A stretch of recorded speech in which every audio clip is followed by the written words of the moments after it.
Bismillahirrahmanirrahim. Assalamualaikum warahmatullahi wabarakatuh. Sahabat yang beriman, bulan Ramadan merupakan bulan istimewa. Bulan Ramadan memiliki keutamaan dan keistimewaan yang besar di antara bulan-bulan lain, utamanya pada 10 malam terakhir Ramadan. Ketika memasuki 10 akhir Ramadan, Nabi fokus beribadah, mengisi malamnya dengan ibadah, dan membangunkan keluarganya untuk ikut ibadah. Hadis riwayat Al-Bukhari. Lantas, apa saja amalan utama yang dianjurkan untuk dilakukan pada waktu tersebut? Menurut Syekh Jainuddin Al-Malibari, dari kitab Fathul Mu'in terdapat 3 amalan yang mesti dilakukan pada 10 akhir Ramadan. Pertama, memperbanyak sedekah, mencukupi kebutuhan keluarga, dan berbuat baik kepada kerabat dan tetangga. Seseorang bisa menyediakan buka puasa semampunya bagi orang yang puasa, meskipun sekadar memberi segelas air. Kedua, memperbanyak membaca Al-Quran. Membaca Al-Quran disunahkan kapanpun dan dimanapun selain tempat dilarang membaca Al-Quran seperti di toilet. Dalam penjelasan Imam An-Nawawi, membaca Al-Quran di akhir malam lebih utama daripada awal malam. Pendapat ini juga dikemukakan Abu Bakar Syatta, yang mengatakan bahwa membaca Al-Quran di malam hari lebih fokus daripada siang hari karena lebih fokus.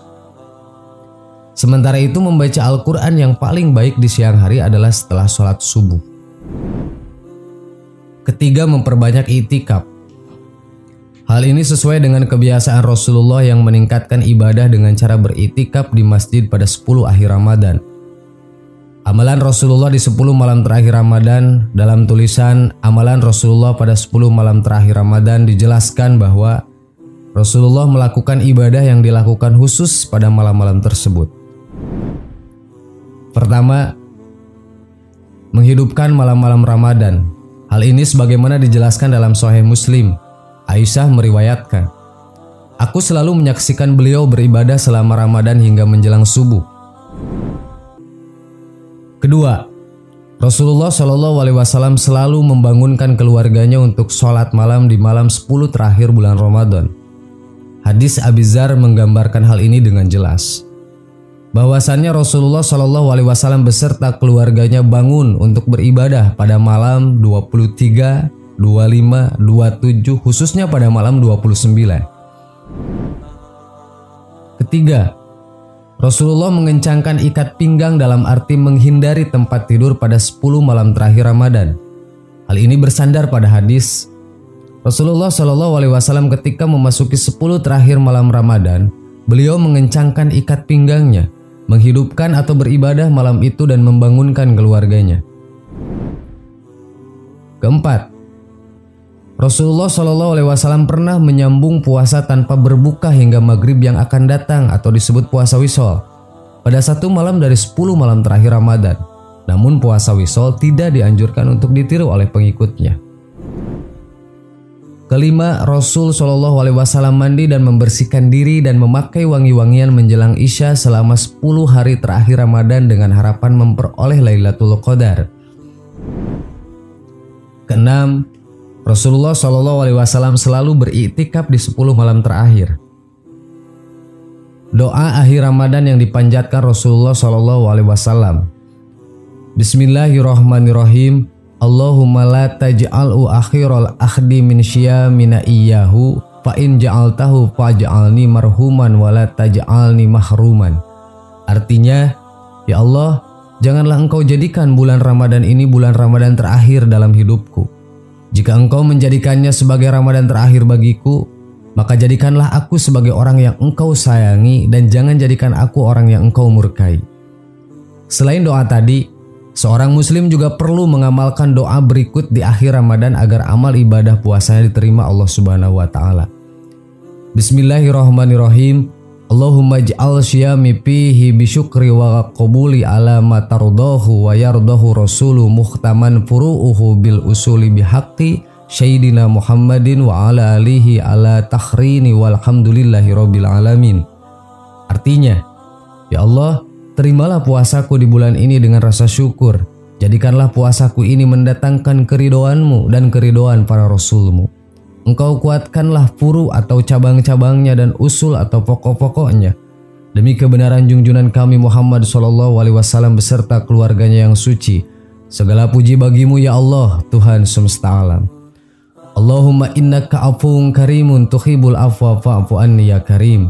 Artinya, ya Tuhan, sesungguhnya Engkau zat maha pengampun dan menyukai memberi pengampunan kepada hambanya.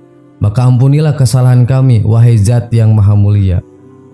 Allahumma rabbana taqabbal minna sholatana wa syiyamana wa ruku'ana wa sujudana wa qu'udana wa tardauna wa taqsyuna ana wa taqbaduna wa tamim taqsirin wala ya Allah ya rabbal alamin.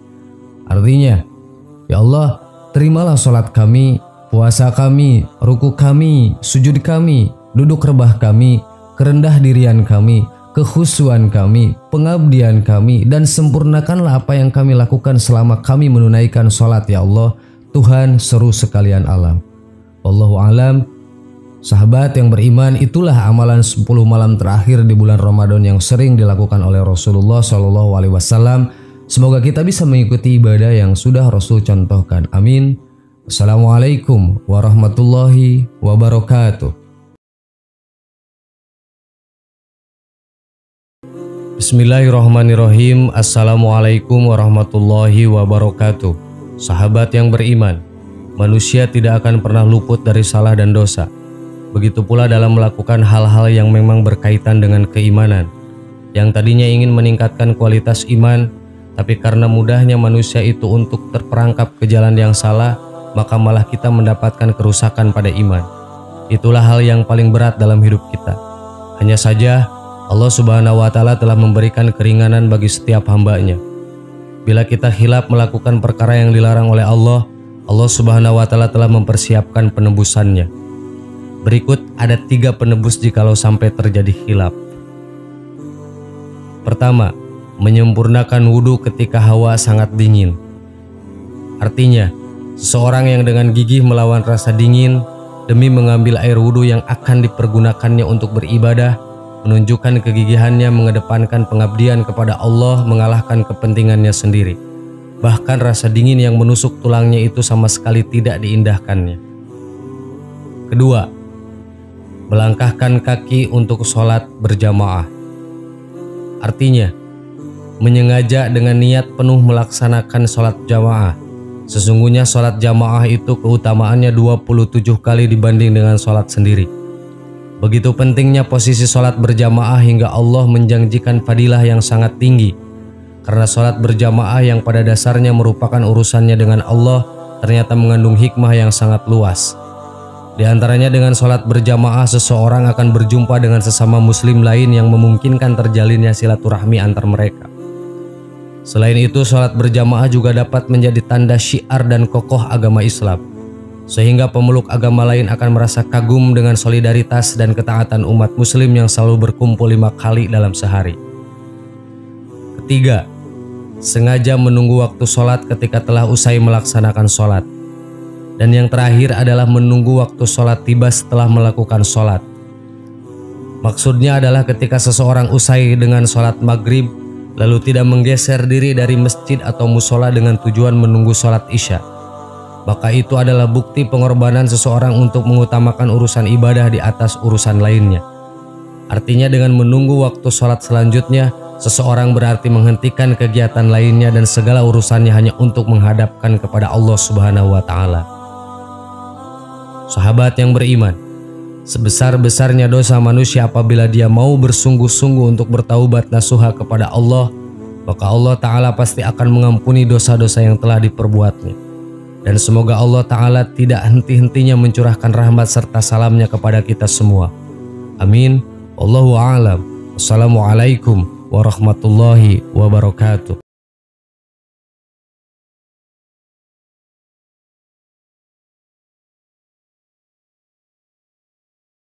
Subhanallah walhamdulillah wa la ilaha illallah wallahu akbar. Subhanallah.